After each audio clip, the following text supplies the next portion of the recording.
Now these are some mountains in Tucson, a lot different, more rounded off, they're older, plus the lighting's a lot different here. It's cloudy, we get some sunlight on there.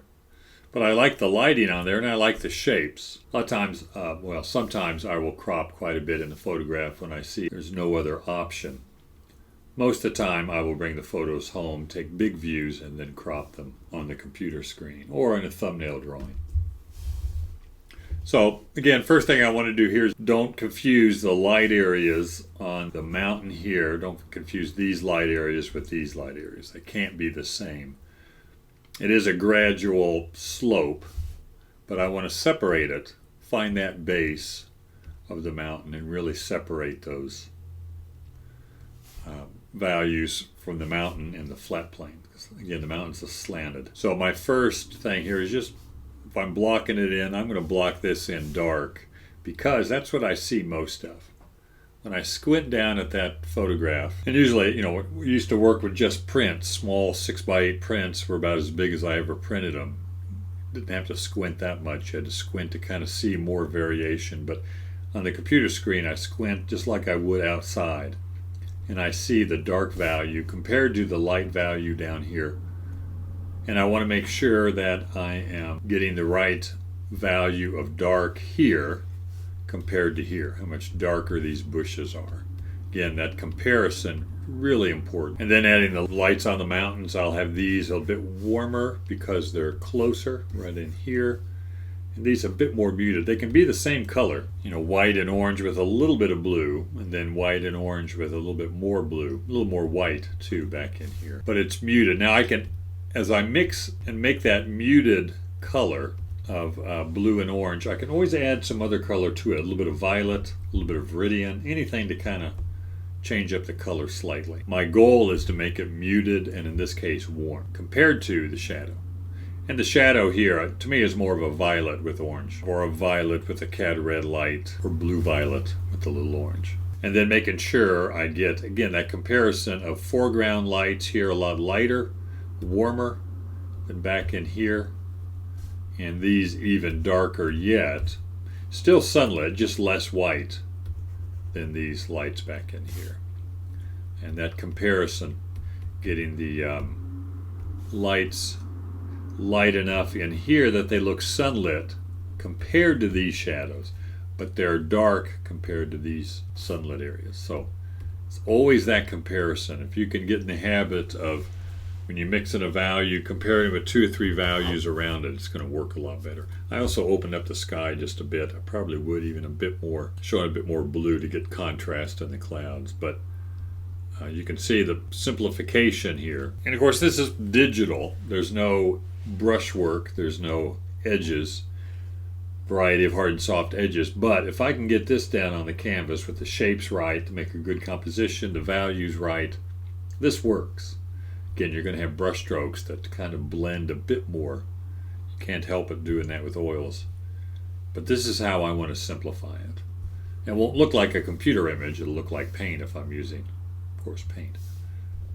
Then this one, again, a different kind of mountains again. This is Bighorn Mountains in Wyoming. A lot of cloud shadows. The cloud shadows up in here. This whole foreground and middle ground is in a cloud shadow.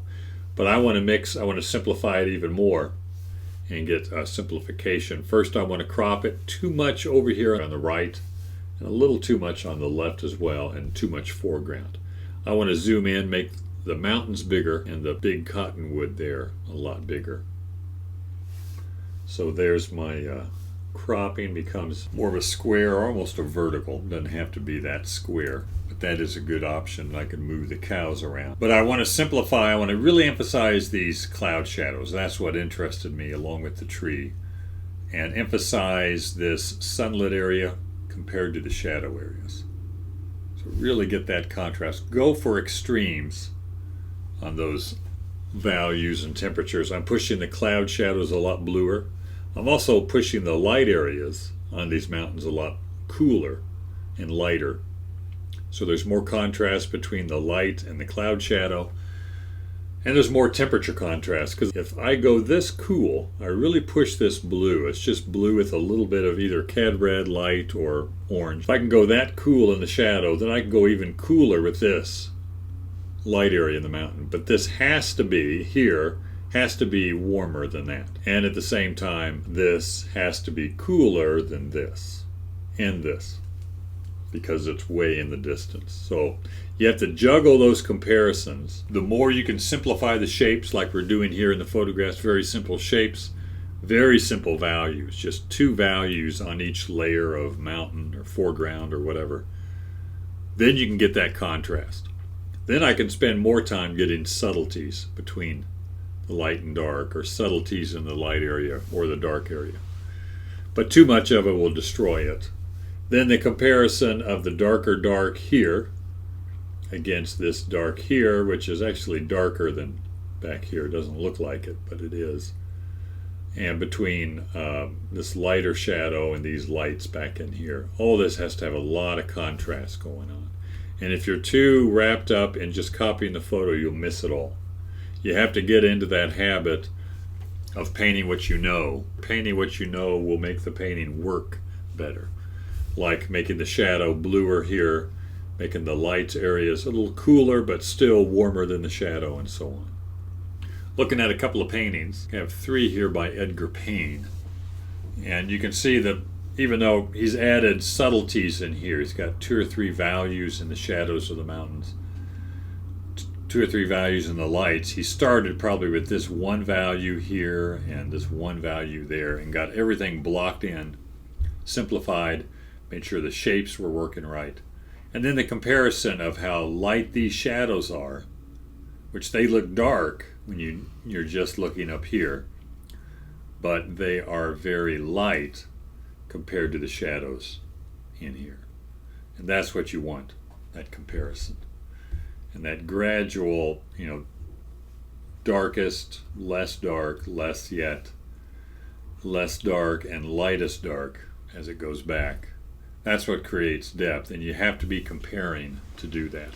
And at the same time, even though the lights on the mountains are cool, they are warm compared to the shadows. And it's that cool against the warm that makes it look sunlit. I don't have to have real yellow orange mountains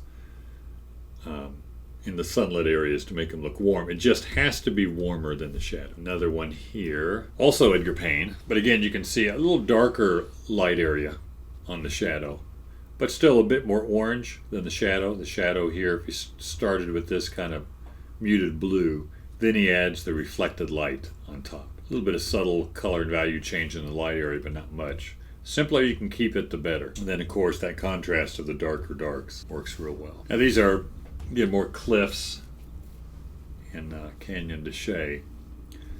And it's got quite a variety of lights in here, going from a real strong to a kind of a grayed warm, or a warm gray, and kind of a muted orange.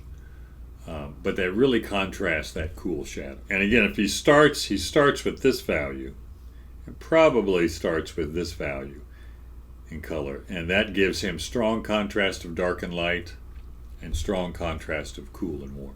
Then he can go in and break it up. So we see the subtleties that are here. It works because he started with those extremes and really simplify, and not much comparison with any darks in the foreground. So there's not a lot of depth in the painting here. There's not much going back. There's not much distance from the foreground to background. And he wants all the focus to be in these cliffs. I really like, even though he starts with this color and value for all the shadows on the mountains, he comes back and gets it warmer. The shadow gets warmer as it goes towards the light area, and of course cooler as it goes out towards the edge of the cast shadow.